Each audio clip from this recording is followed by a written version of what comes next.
Happy Sabbath, brethren. It's good again to be in the house of God. Amen. Looks very colorful. You know, when I heard about the last one episode, Stacy's ploy to get us to wear Judah colors. But it's okay, Stacy. I'll let this one go today. Brethren, it's really a privilege and a pleasure to address the people of God once again. And I want to thank the leadership for giving me this opportunity to speak. I'd also like to thank the women's ministry for their confidence in me. And I want the visitors, I pray that as you listen to today's message, you get real value from what I will share today. And as Deacon Hendrick said, if this week has really taught us anything, it is not to take our existence for granted. As he spoke about the death of Kobe Bryant and his daughter, as the world responded, there was an undertone, another discussion that was going on. Is Kobe's life more valuable than another person's? So many people die day in, day out. Why is there so much remorse for Kobe Bryant? And while we appreciate the grief his family and his fans might be going through, that is one-sided discussion. In my office alone, we had a very heated debate. And I was saying, if so many people are impacted, so many fans are sad, then does he not have some sort of value? I'm very controversial, so you know that's the entire debate. And then, as Deacon Hendrick said, later on in the week, we had the coronavirus, the Wuhan coronavirus, with that scare that it has landed at UA. As you read the news, different countries were sending in the planes to evacuate citizens out of China. And I sat there and I walked down the news, I was thinking to myself, then who gets to decide who stays and who leaves? Because you can imagine you're there trapped in this society with this plague. A plane is taking off. Somebody has decided that you're not as valuable as somebody else. And you will have to stay. And then we had the earthquake the same day. Jamaica being rocked by a frightening earthquake. And I must admit, I had a bit of a selfish moment. You see, I was in, Deacon Hendricks, I don't know where you were to not feel that. But I was in Sadako Sigma building on the 9th floor. Now, I don't know if you know how the buildings are designed, but they're designed to sway, right? To take the full force of the earthquake. I'm sitting down in my office. You feel like it's a shake. You ask yourself, are you hungry? You might be busy. The first thing you ask yourself. Then after about 2 seconds, you say, no sir, this outside of me. You see people start to score, everybody else have a word, look on their face and say, no man, this is serious. After about 10 seconds, you know, we get them sometimes, we say, all right, 10 seconds gone. I'm looking and I see 30 seconds going by, and I say, no, this thing is getting from bad to worse. I see some people in my office start to scream, people are going underneath their desk. And in that moment, I started to ask myself. First, I started to tell everybody to quiet down. Yeah, man. Shh. I need to hear if the concrete is cracking or if the glasses are. Yeah, man, I need to hear. Right? So here's where the selfish part came in. As I was telling the people to shh, not paying attention to their emotional trauma, I'm saying, all right. Because if you're dead, you'll have a next resurrection. I don't have none coming up. So I need to quiet down so I can check myself. You know, so I said, all right, this seems like it's it. 1 minute going, this thing still rocking, boy. This seems like it's it. Will I make it into the kingdom? Did I forgive Sister Golden for not calling me back? Oh, yes. Yeah, man, I start asking some questions. And after a while, I was like, no, I'm safe. I'm ready to go. And then I thought about my wife. I was like, I hope Stephanie is okay. But what I took away from it was that my mind was at the right place in the time of death. I thought about the kingdom of God first. No matter what situation, thought about the kingdom of God first. But it forced me to really start to evaluate this week. If it is that we say that we are God's called people, we see the impact that Kobe Bryant has made on the world. We, as people in the kingdom of God, should be a light to the world. What are we really doing with our lives? When we sit down and we think about the impact that we've made, how many people we've spread the gospel to, can we honestly say that we have truly lived out our purpose? Truly realized our value? Truly extend as much as possible as God has given us? Last week, Stephen gave an excellent sermon on loving your neighbor. He gave 3 main points. Can you remember those points for those who are here? What was that, Dana? What's the first one? Attention. Atonement. So you have atonement, attention. There's one more A that he gave.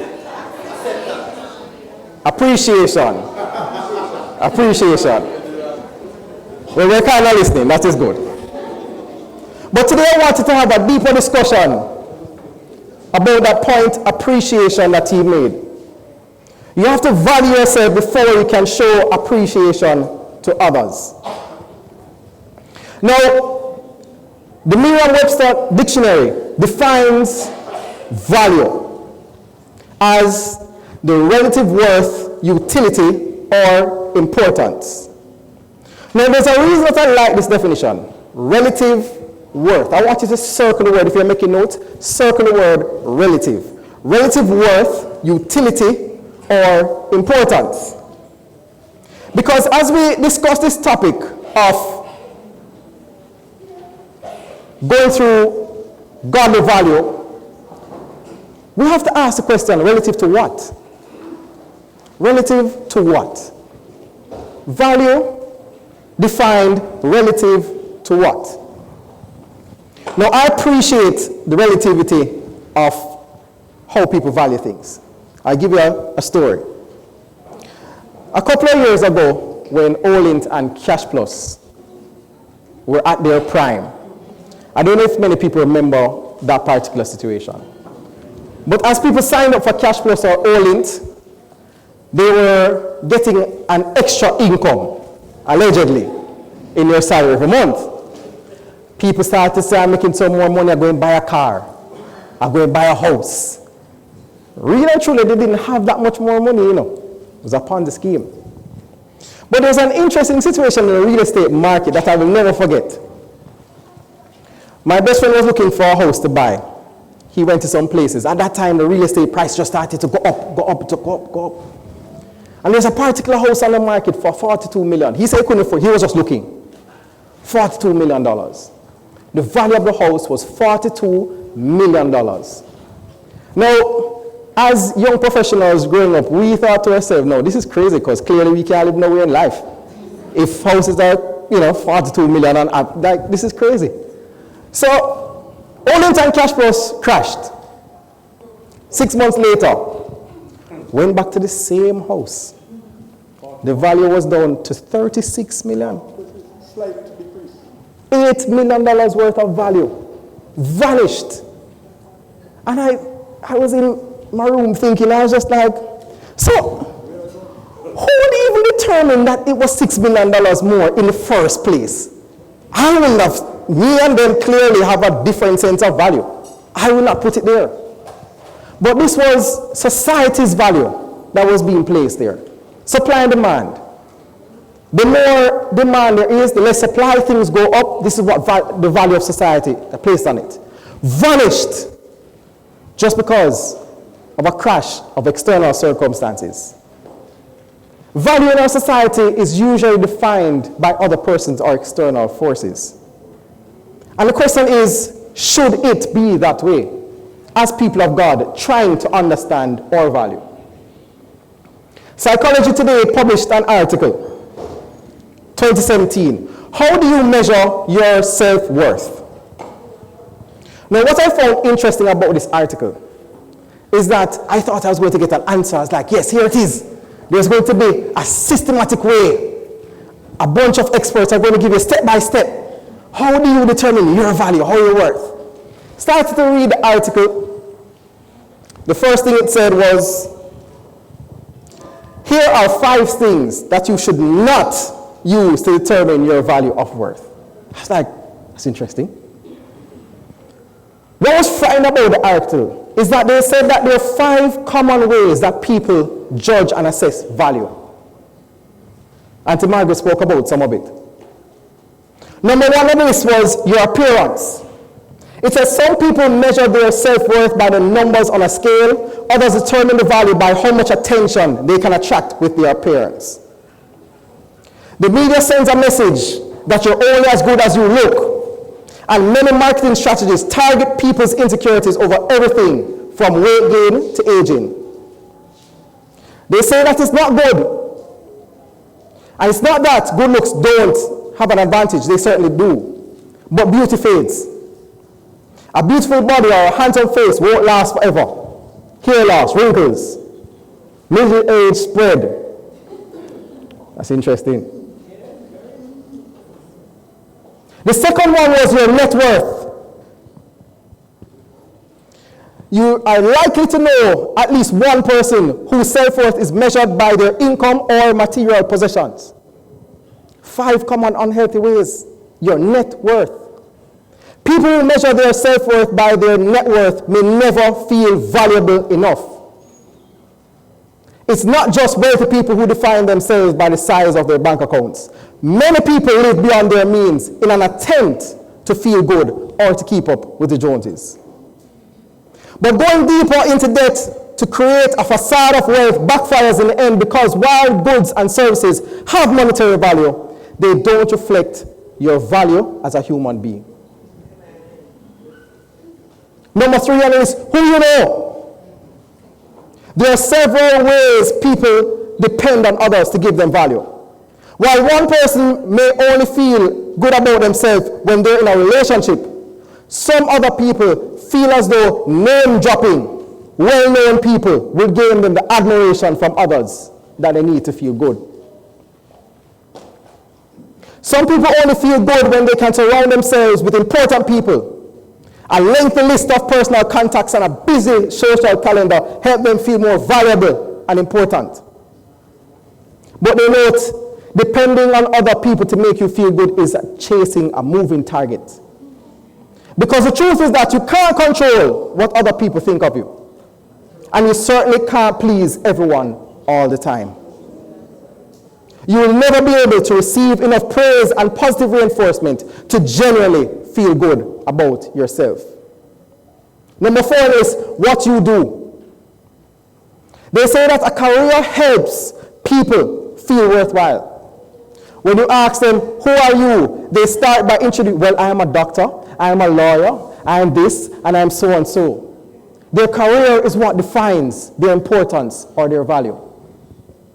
But the truth is that if it is that your career takes a hit, if the market takes a turn, or if you go into retirement, does that now mean you have lost the value that you've placed so much emphasis in?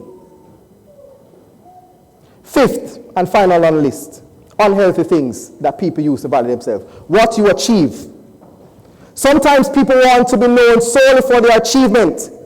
The person who brags about their latest business success may only feel good when they talk about their accomplishments.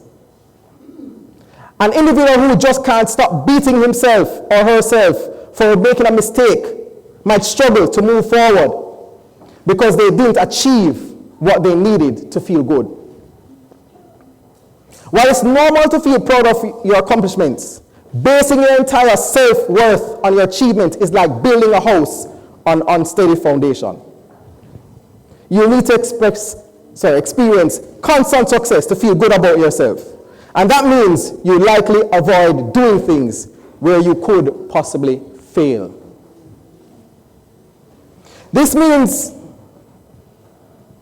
by which way you choose to value yourself affects what kind of life you live. if you have the wrong valuation process, you could be living a worthless life. Now, knowing your value is an emotional subject. When people are asked, what is your value? How do you value yourself? Oftentimes, the question hits us. Very confusing. We don't know how to express that. What is my real value? How do I know what it is? Am I even good at anything? The troubling part is that it's very easy to identify when you don't feel valued, when you don't feel respected or appreciated. But knowing your value is somewhat different. You know for sure when it does not happen, but you don't know for sure when it does. Interesting emotional dilemma. But what exactly is knowing your value? And that is what I want us to go through today. And being that we're celebrating Women's Day, I want to turn to the book of Judges. Most of the message will come as a reference point from this book. Today I want to look at 4 major lessons from the book of Judges to develop a methodology on how we can start valuing ourselves more. 4 important things that we should be taking away after this case study on this particular story. Today we look at the story of Deborah, one of the most impactful books on determining value and social commentary on women. Now I want to give a brief history of Judges so that we'll understand the story, understand the historical and contextual background. Now, remember when Israel left Egypt, they were under Moses, Joshua took over, he led a war, he led them into the promised land. There's a period between Joshua leading them into the promised land and when they have their first king, which is Saul. So during the time of the Judges, there was no king. You had different clans that were just settling in the promised land. Every clan was doing as they felt. Now, some of the popular judges that we've heard about: Samson, Gideon, Japheth. Just some of the popular judges. And the interesting thing about the judges is that when it is that Israel was under oppression in the time of the judges, as a judge was raised up, Israel was delivered. As soon as the judge died, Israel returned to its wickedness, and God used the different nations around to punish Israel. We see that in Judges 2, 1 to 3, where God is chastising Israel for bringing them out of Egypt, commanding them to drive the people out of their prospective land allocation. Instead of driving the people out, they lived in peace with the people. And therefore God decided that since you have broken my commandments, I will use the people who live amongst you in the land to turn them over, or turn you over into their hands. So what we see is a governance structure started in Exodus 18 when Jethro visited Moses before Mount Sinai. Jethro suggests to Moses, you need to put a structure in place where people can come and be heard. It's too much for you alone to bear. Moses picks men who can hear the cases. And this is what you will see continually over and over again. Men being the head of the society. So by the time we get to Deborah, who is a female, this is already breaking social norm. And I want you to pay attention to that cultural background. Patriarchal, men in leadership, over and over again, before we get to chapter 4, where Deborah is introduced. Judges 4, 1 to 6. Again the Israelites did evil in the eyes of the Lord, now that Ehud was dead. So the Lord sold them into the hands of Jabin, king of Canaan, who reigned in Hazor. Sisera, the commander of his army, was based in Harosheth Hagoyim, because he had 900 chariots fitted with iron and had cruelly oppressed the Israelites for 20 years. They cried to the Lord for help.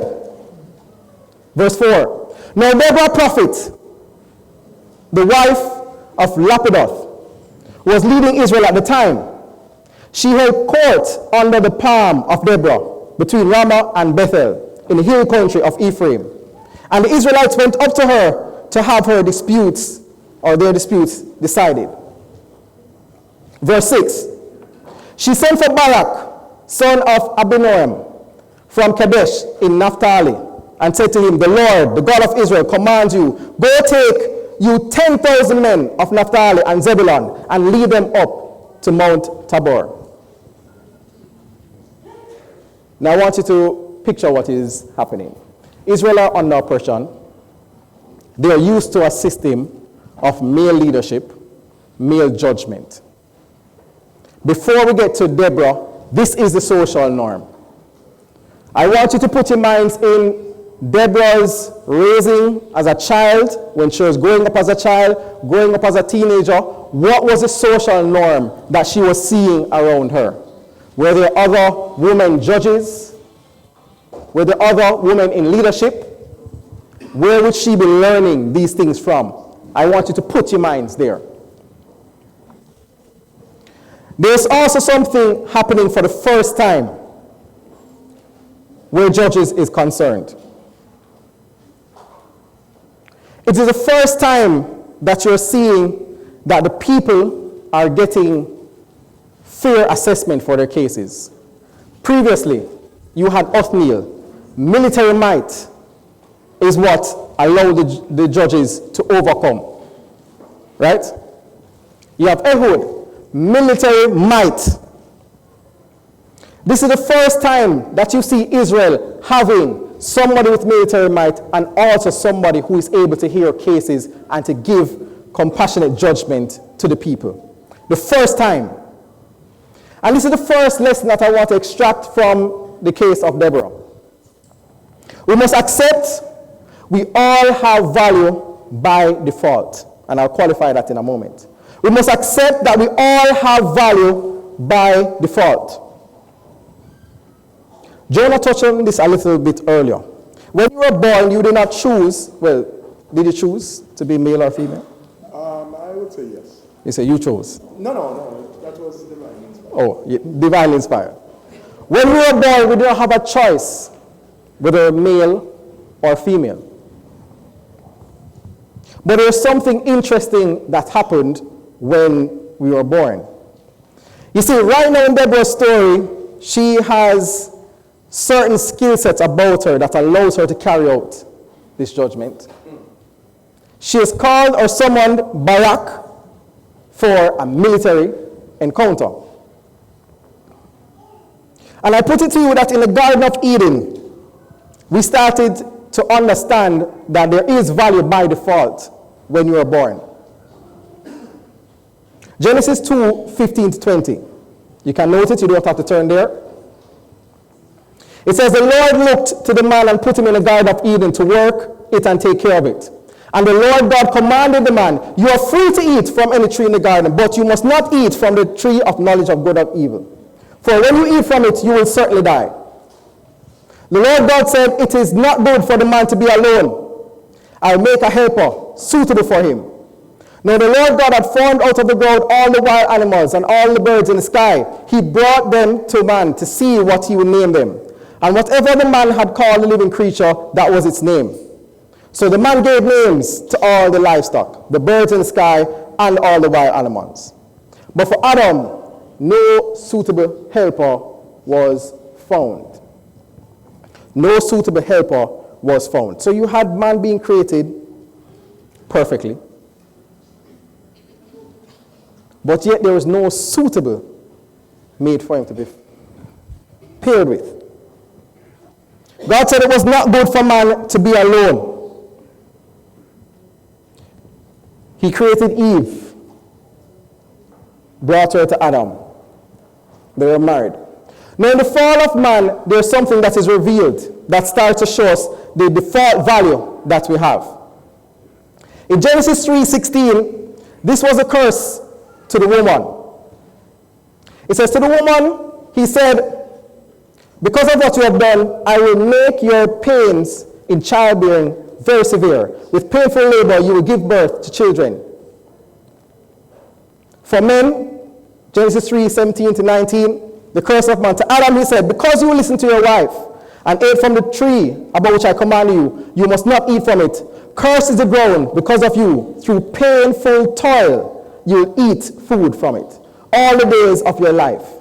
It will produce thorns and thistles for you, and you will eat the plants of the field. See, there's two things that are happening. Childbirth, on one side, you have toiling of the soil on the other side. Now, biologically, what is happening here is that we are clearly seeing a difference between male and female. Adam needed something to balance him out. He was not wholesome. The first thing is, men, your strength comes from being physically strong. Mentally too. I don't wish there's some. Oh, you don't want to go? Physically strong. When you talk about hormones, when you talk about your role in life, physical strength is your key point. Now that comes with certain implications, right? Because it means at that time you will till the soil, you are physically stronger. Also, men are very territorial. It means that they're always seeking out what the potential danger is. We're always assessing what danger is. Because if a situation happens, instinctively, we want to defend. Instinctively, we have already assessed a situation and come up with a solution. Right? Instinctively. And if you imagine Peter and Angela walking, and they're having a nice stroll, Angela might be saying, Peter, look at the mangoes, how lovely they are. Look at the sunset. And Peter might be thinking, I see two men over there. I see one man over there. All right, Angela, let us hurry up on. Two different mindsets, same situation. Right? The thing with men is that because we are predisposed to solve something very quickly, we oftentimes ignore or don't give value to the emotional side, the other perspective. Quick, something happens, quick. If a situation is happening, the first thing we think about is, how do we solve this? Yes. Here are some steps, do this, it's done. Never thought about what the implications are for a different way. Never thought about how badly it could turn out because there are three other things that you need to consider. Quick thinkers, solutions. And there are certain times that is valuable. Most times. But there are other times that it's really not. But it's a balance that is needed. On the other hand, you have women, childbearing. There are certain things that allow you to be more nurturing than men. There's a certain emotion that kicks in to be protective of children, to understand them, to know when it is that they're feeling sad, to know when they're happy, to know how to deal with them in a particular. There's a strength in emotional intelligence that men don't have. And it's not that they can't have it, We just have to do more work to get there. And it's not that women are not physically strong, You just have to do more work to get there. But you're already predisposed to having these things. So from your born, there's already value in who you are. If you think about it, when I was growing up in high school, when I think about my mother, I think about somebody who is committed, who is always there to make sure I'm okay, who can know if something is going on inside of me, who will make sure that even if my father leaves, I'll actually have something to eat. When I come home and I say, Daddy, I don't have anything to eat, go and talk to your mother. Go and talk to your mother.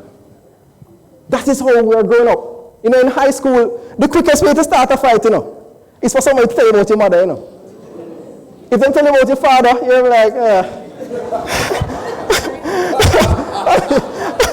Come on. That's the best you had. Come on. But as the But we have this emotional attachment. And that's because our mothers have this emotional intelligence to read our situation, to know how to comfort us, to make us feel safe. Emotionally. If you're in pain, you want your mommy. If somebody wants to beat you up, you want your daddy. There's just certain differences that we're built in that we have to appreciate. And I don't know if you've ever thought about it, but even when you think about Christ, we see that Christ is the perfect example through the Holy Spirit. Walked in it without measure. If you really look at his life, he had a perfect balance between man and woman. He was stern when he needed to be, but he also had the love and compassion that men often lack. If you think about it, God is up here wanting to bring forth children, came down, gave of himself and his life to ensure that other children can come up into the family of God. That is a woman's love. That's a mother's love. But we always think of male versus female, but God has no gender. So man and woman were created to bring perfect balance to ensure the godly love and unity and harmony. There are certain things that men can teach women. There are certain things that women can teach men. And that's a problem in our society. If you look at the news, there's an escalation in violence towards women. When you hear the cases, the men don't know how to have emotional intelligence. It's very low. Don't know how to express themselves. Don't know how to handle hurt. But women were built for that. In our society, instead of teaching men that there's a perfect balance that we should work towards, we tell them that it's weak. Don't cry. Don't talk about your emotions. Man, do them thing there. This is how we grow up. And in essence, what we teach our men is that the virtues that a woman brings is soft and not valuable. Not that you should embrace how to handle your emotions. That is one of the problems in our society. We don't teach men like that. But men and women, perfect balance. Equal but different. Equal but different. There's a certain thing that we have by default. We bring value to situations. They often say that to be successful in life or even in a business situation, you have to have heightened emotional intelligence. It's one of the things that have been on the self-development for the last 2 years, right? And I understand why. I had this experience when I was working on a project. Now, as you know, I'm in technology. Invariably, what happens is that with technology, because there is automation, there is also job loss because you're automating certain processes, right? Was in a meeting about this technology that were developed was supposed to change how the workforce operated. The person who is calling shots is a male. He says, "This is great work, Ray. We're going to save the company X amount of money because we can send X amount of people home." His assistant vice president at the time said to him, "You know, so you lack emotional intelligence." And I sat down in the meeting, I was dumbfounded. I was like, "What's she talking about? This is great. We just made the company money. Come on." Like, let's. She said, "No, but have you thought about that these people have lives? How about redeploying them to expand rather than send them home?" I was like, "Wow, I never thought about that." Fair point. Fair point. But the point I'm making is that her emotional intelligence allowed her to understand what the impact was of the people who are going home, what the impact of their family was. And if she was not there, enough people would have gone home. But there was an emotional intelligence that was needed in that scenario, showing you that it's not just about men, it's not just about women, but it's a perfect balance. We are there to give value to every situation that we're in by default. Before we even get to what your individual talents are, there's value in being a man or being a woman. Now, let us turn back to Judges. Now, as I said to you before Deborah, there's Othniel, there's Ehud, there's Shamgar, all of them through military might. Israel now is experiencing the first time where emotional intelligence is being used. Judgments are being heard. No report of any fights that were going on. In Judges 4:67, it says, she sent for Barak, son of Abinoam, from Kadesh in Naphtali. And she gave the instruction. Barak said the most interesting thing that would change how women are viewed in society for a very long time. Remember, what we've seen so far is that you have male judges always going to war.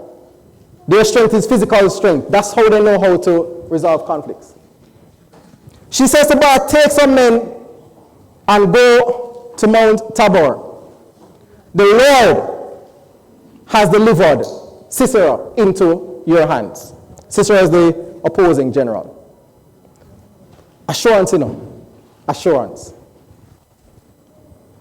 In verse 8 to 9, he says, Barak said to her, if you go with me, I will go. But if you don't go with me, I won't go. Deborah says something that will change the social norm and how women are seen. She doesn't say, no, a man alone must go. She says, certainly I will go. Certainly I will go. Certainly I will go. She was acutely aware of the difference that she would make in the situation. Acutely aware of what she could contribute. That is one of the problems that we have in not understanding our value. We don't know what difference we make in situations. We sit around meetings, hearing other people talk, and we're afraid to talk up because we don't know how we make a difference. We see some arguments going on between people, and although you should be the voice of reason, we don't interject because we don't think nobody listen to us. We have no idea of what difference we bring to a particular situation. Not Deborah. Deborah was acutely aware. She knew exactly what difference she would make. Now this goes further. Because not only did she say that she would certainly go, she also had a military strategy. She said to Barak, go here to the mountain. Here's what I'm going to do. I'm going to go to this place and I'm going to draw out Sisera and his army. I said, when I draw him out, you will come and attack. She gave him a strategy. Remember, Deborah has never seen women in a military situation before. She would not have been on the battlefield. But yet, she knew what difference that she could make. Now, I don't know how much you're thinking about it, but her emotional intelligence in terms of hearing disputes day in, day out. She knew how men think. She knew emotionally where they were. She knew what drives them.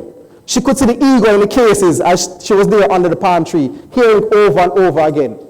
What did emotional intelligence help her with? She knew the ego of men. She knew that if she set up this situation, that Sisera in his ego, because he's been oppressing Israel for so far, would naturally do the one thing that we men love to do. We love to prove. Yeah, man. When we play football, proving thing. That's how we are. Ego gets into it. She understands that. So because she knows the difference that she can make, she's certain of the outcome. She's now going to go in a place that women have never been before. Involved right there in the war. Giving out orders in terms of what to do. Barak was stepping back at the time, not stepping up. And that's the thing. When God knows who you are and what you can contribute, society cannot tell you how to behave. That is one of the things that we struggle with. We allow society to tell us who we are and what our value is. We allow it to tell us how we can be. And what I want you to understand too, is that, notice earlier, it says that she was a wife. So she is in submission to her husband, but she's leading a country at the same time. Being in submission does not limit your value in any way. It does not shape what you can impact or how you can impact society. God alone determines that. Society does not. When I think about how people value people, what you can give, what they can get from you, they have a falsehood of valuing who you are. Stop depending on society to tell you what you can go, where you can go, what impact you can make, what country you can run. God does not place that limit. God is using Deborah to lead not only a country, but also a military campaign. We must understand the difference that we can make. Society is always way behind God. Way behind God in understanding your value. Way behind. It is not until it suits society that they realize the value in people. And that is just the cold hard facts. I'll give you an example. In 1994, Rwanda. I don't know what you know about Rwanda, but there's a tribal tension that is there. The Hutu and the Tutsi.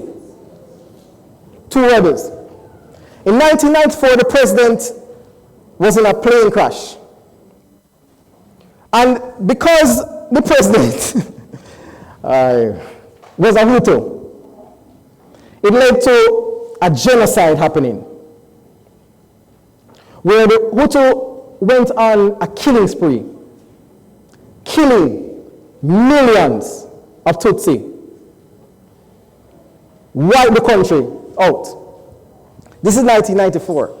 Now what I want you to understand traditionally is that in Rwanda, women could not even own land up until 1999. 1994, there's a genocide.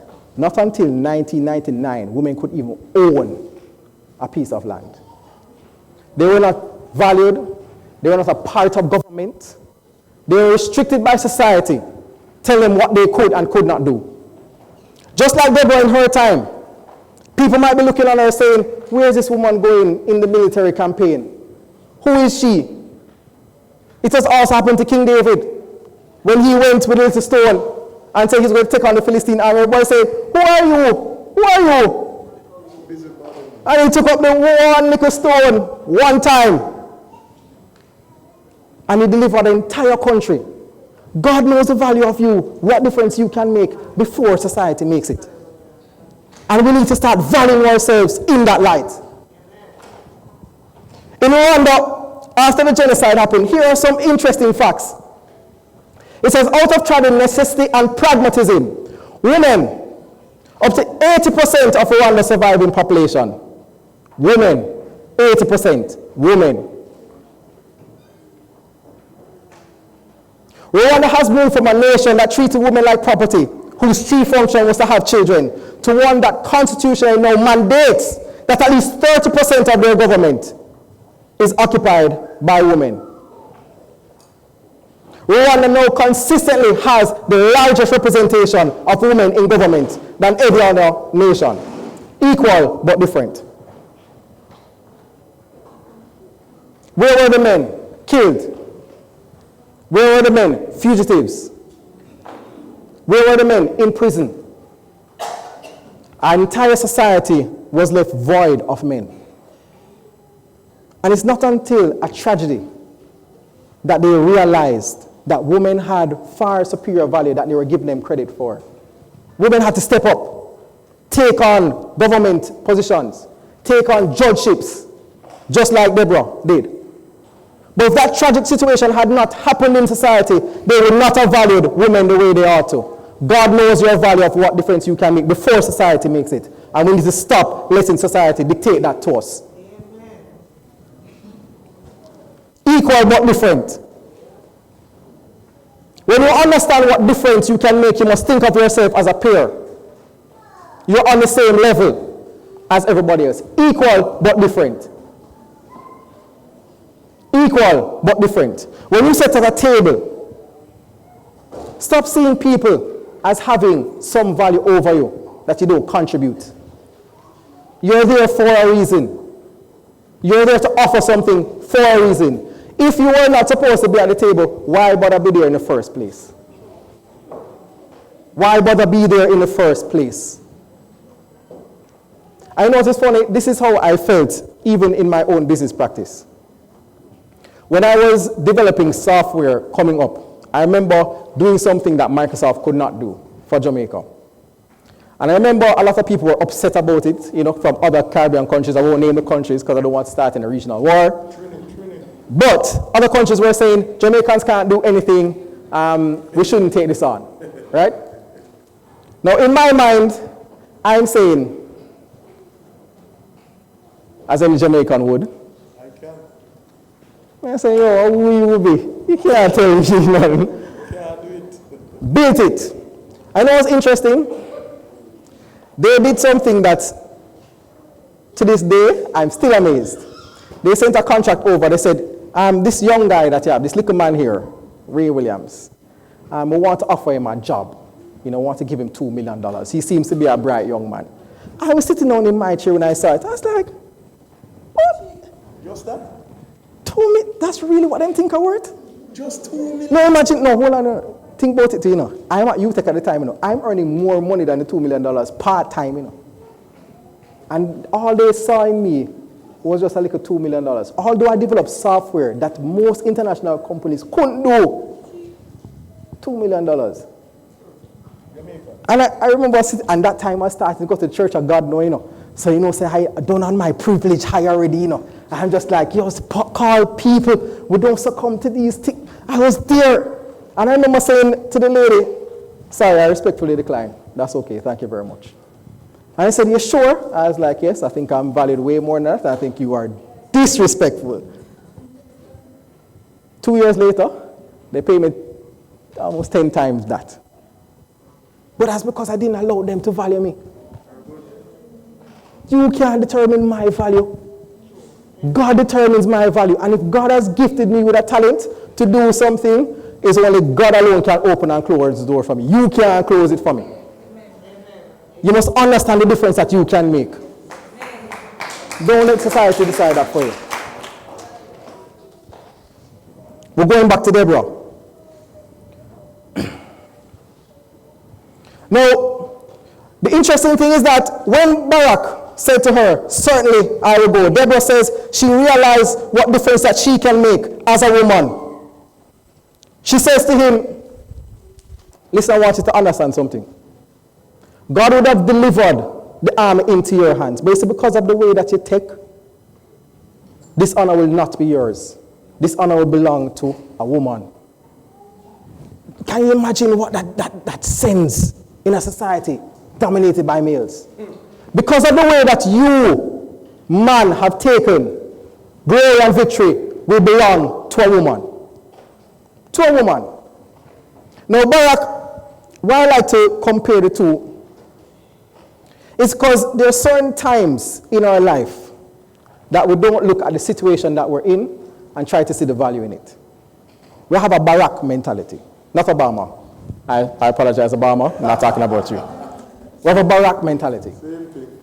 We looked at a particular situation, it seemed impossible, and no matter how much God reassures us that we can bear and go through, we see it as impossible and we turn away. We don't value the situations that we are placed in. Sometimes God has you as a particular thing because there's something that He wants to develop in you. You're not yet at the stage at where you can really impact people. God wants you to stay there. Barak could have been one of the most famous judges, Did not value the situation that was in. Didn't look at the impossible and said, God can take me through. He wanted to flee. He wanted to give it to somebody else. Sometimes, men and women, we're in certain situations. That's when we're going through it, we're thinking, this must be the worst possible cross that God has given me in my life. Worst possible. And you know what is funny?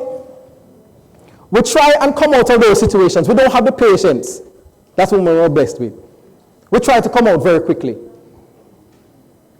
And then when God blocks the way and takes us through it, and we realize that we'll come out, and we're stronger, and we have certain experiences, that's when we buck up in the next situation. Now we say, what? A cakewalk that.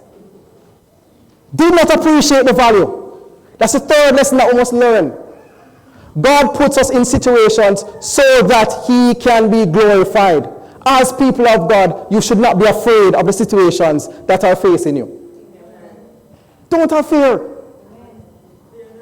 Take time and go through it. Every situation that you're in has some sort of value. Don't run away from it and talk about, I can't wait till this done. Jesus. Thank God it is over. And then when the next one come, we have not learned from anything that we're just in a while. We're in the same cycle. God put us there one more time and say, let me see what you're going to do. If you're going to truly learn from what is there. No, it's the real thing. And sometimes that is what blocks us from understanding our value. We don't take the time to value the situations that we're in. We don't build what we're supposed to build. I can ask anybody in here now, if there are some situations that happened to you a couple of years ago, or even months ago, seem impossible to you. And today you're sitting down here, we're celebrating Women's Day, you're smiling, and you're thinking back to yourself, and you say, imagine if we never got through that, eh? We would not glorify God the way we glorify God now, because God let me know that sometimes when situations are impossible, that He is there to deliver us. Barak never had that faith. Deborah, being a woman, no military experience, said, certainly I will go. I know that this situation, God will bring me through. And I know that at the end of it, glory will be had. Glory will be had. Know your value. Know where you are. Know how to look for the value in your situations. Deborah did that. The men backed off. Deborah stepped up. And that is what the value of women really are. You know. There's some innate things in women. Being patient. Being committed to certain situations. And you have to hone that. You have to go back. And when you see our young men or men slacking off, you need to teach them through your experience, through what you have gone through. Because we have to learn. It's the only real way that we're going to fix our society. By understanding the perfect balance between man and woman and what God is trying to do. Take value in the situations that you're in. Moving back on to point number 4, as we're going to Judges some more. Now in that moment, when I said, Deborah says, she's understood the situation, she's seen the victory, and she says to Barak, because you have taken this route, there will not be yours. It will belong to a woman. I remember when I was first reading this, I said, what? Deborah get boastful, man. Because I thought she was talking about herself. When she said victory is going to belong to a woman, not you. Because of the popularity of Deborah. I naturally thought it was her that he was talking about. But in fact, there was another woman in the story that is not usually mentioned. There is another woman in the story. Now, when Deborah looked at that situation, she could have seen what God has done, take pride in the situation that she's in, and claim the victory and glory for herself. But she said, no, this is not about me. Other people also have something to value. Other people also have something to value. Now, when Barak finally had the courage, he went out to Mount Tabor as instructed. Sisera, as Deborah would have predicted through her emotional intelligence, knew that he would ride out to go and meet Barak. God intervened and delivered the army of Sisera and Jabin into the hands of the Israelites. Sisera got away from the conflict. Chariots were out there, all of them destroyed. Jump off, start to walk on foot. He comes to a particular place where he thinks he is safe. In Judges 4, 11 to 12, we start to get the introduction. It says, Heber the Kenite had left the other Kenites, the descendants of Hoab, Moses' brother-in-law, pitched his tent by the great tree in Zananim. In 4:18, as you scroll down, his wife, Jael, wife of Heber, was in a tent. Sisera has been defeated. Barak finally man up, chasing after him. He comes to a tent where he thinks he's safe. He looks on this unassuming woman and says, let me into the tent. Some people are looking for me. When they reach, tell him that you don't see anybody. Using her emotional intelligence, she understood how safe he would feel. She knew what she was loyal to God's army. And the victory of women continue in 21 to 22. She let him in, he's in the tent. Jael picked up a tent peg and hammered it into the temple of Sisera, killing him. By the time Barak reaches the tent, running down the holy man who has escaped, looking for the glory of the victory of the battle, Sisera is already dead. Another woman has killed him. Another woman has killed him. But here's the interesting thing. Deborah didn't keep the praise to herself. She saw the value in others and what they could do. And she used her influence to elevate others. And that is the fourth and final point. In his four-step methodology of understanding the value, godly value, there's something key that we must do. For you to realize your value, you must value others enough to serve them with what you're good at or passionate about. You must value others. Serve them with what you're good at or what you're passionate about. That is the only time that real value is realized. It is in time of conflict. It is in time of need, when you're serving others, that your true value, your true godly value is realized. Paul says something very interesting in Ephesians 4:12, 10 to 13. He who descended is the very one who ascended higher than all the heavens, in order to fill the whole universe. So Christ himself gave the apostles, the prophets, the evangelists, the pastors, and the teachers to equip his people for works of service, so that the body of Christ may be built up until we all reach unity in the faith and in the knowledge of the Son of God and become mature, attaining the whole measure of the fullness of Christ. The things that we are good at, that we are passionate at, are not for our pleasure. They are in service to other people. A lot of us don't understand our value is because we are too afraid to share, too afraid to serve, keeping our talents and what we're passionate about to ourselves. Value people enough to serve them, and you will realize your full value. If it is that you have somebody who can sing, nobody in here would be ministered to if they kept it in the bathroom. Singing to yourself does not allow you to understand the impact that you can make in somebody else's life.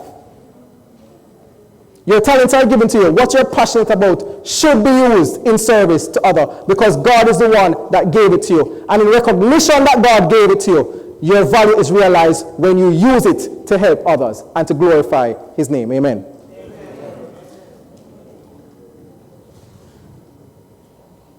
Using your talents to help other people. That is how your value is realized. How can you start? How can you start? Some of us don't know what our value is. We don't know how to even start. We don't know what we're good at. We don't know if we can help other people. So there's a little exercise that I want to demonstrate very quickly, because I'm running out of time. Deacon Hendricks, please can I have 5 more minutes? I want you to write down the top 2 things that you're either passionate about or very good at. Top 2 things. Passionate about or very good at. I don't want you to tell anybody beside you. Write it down. Top 2 things. Passionate about or really good at. There's a strategy that you can know what your value is, how to use it. I'm going to call randomly, so please ensure that you have your two things. And obviously it's Women's Day, so I'm going to pick on a woman. Men, you get a relief. Top two things. We're going to have a little demonstration. This will tell us if we're using what we're passionate or good about to serve others or not. And if you look like you don't want to come up here, that's when I'm going to pick you. So keep your eyes focused here. Right then, when I look like Ray, if you call and you have the answer, more than likely I look away. Okay, so we start with Sarah. Come along, Sarah. Come along. But I call you don't just come up quickly, we're running out of time. You don't even have to say anything much. Let me see your two things. All right, cool. Sarah has two things that she's written down she's really good at or passionate about. We want to determine if Sarah is even on the start of realizing that value by serving others, right? She has two things. Now, here's a challenge to the audience. I want you to tell me what Sarah is good at or passionate about that has impacted you. If it is that you're able to name what is on her list, it means that she's starting to see the value of how it impacts others. She's listening to your feedback. Everybody's clear? So, two things. Who's going to go first? Go on. Spreading the gospel. Especially in the women's group. Give me a second one. Spreading the gospel. Give me a second one. That's it? All right. Fail. Anyways. Next. So that's not spreading the gospel is not. It could go work. It could work. No, you can't cheat. Spreading the gospel is not on it. Go ahead.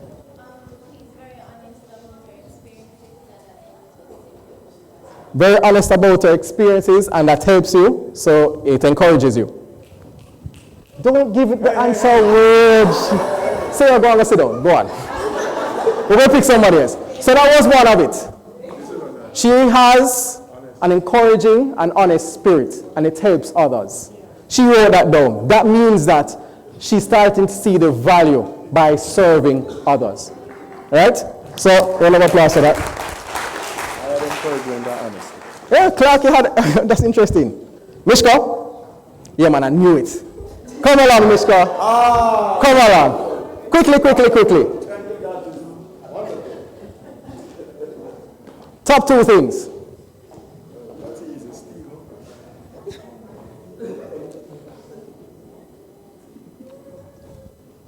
Is your voice second? Yes. Okay. She has two things. Who's gonna? No. You're too close to home. Somebody else. Who can guess the two things that Mishka thinks that she's really good at or passionate about? Encouraging others? Nope. Inspiring others? Nope. Teaching. I just told you, you cannot answer. Good with children, anything else? Being humble. Like, nope. So she has good with children as one of them. Her second one was communication. No, look again. The first one was said. One and two is the same thing. It's kiddos, children, the same thing. Go on, let's sit down. All right, so we're going to take one more. Clarky, come.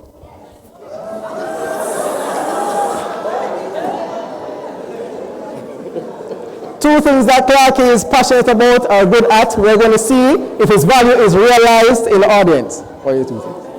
Well, it's more sport and music. Please. Okay. All right. Woo. Wow, hold on. Deaconess Barton, I have to make you go first. And then Stonta. Get some people's nerves.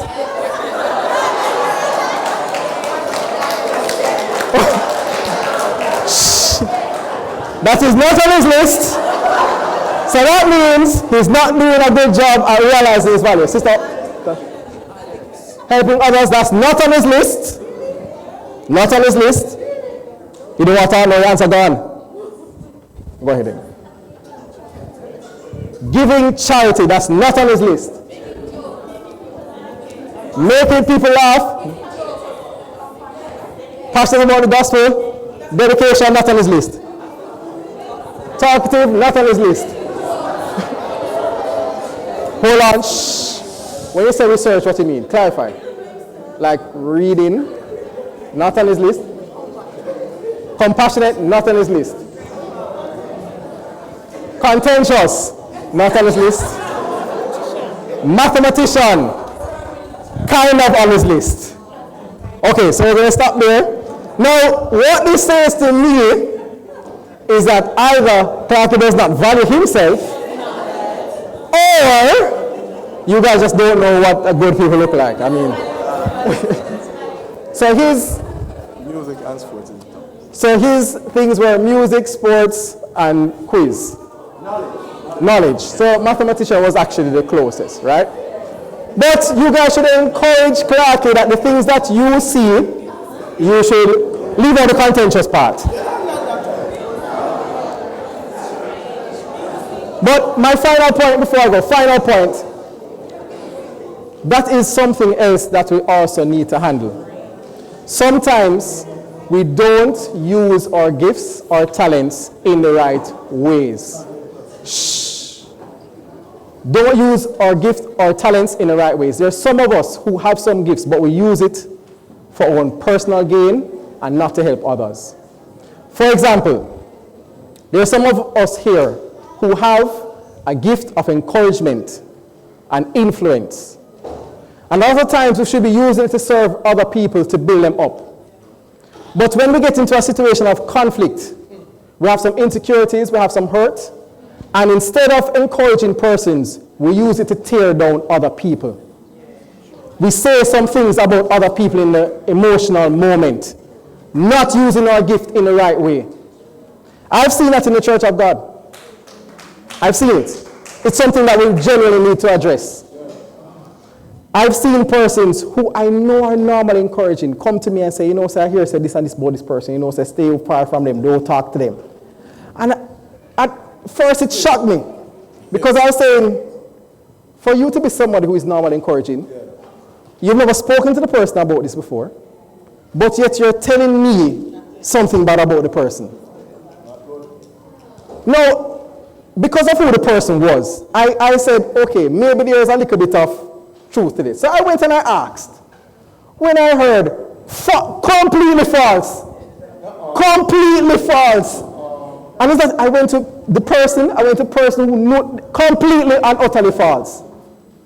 The person used their gift of encouragement in a moment to tear down somebody else. Now I'm going to say this. If it is that you're encouraging people, but it does not end up in that you're going to the person directly and building up, don't bother say it out of your mouth. Don't say it out of your mouth. The only way you truly realize your value is if you value others and build them up with your gift. Stop serving yourself. Serve God with the talents that you are given, man. Serve God.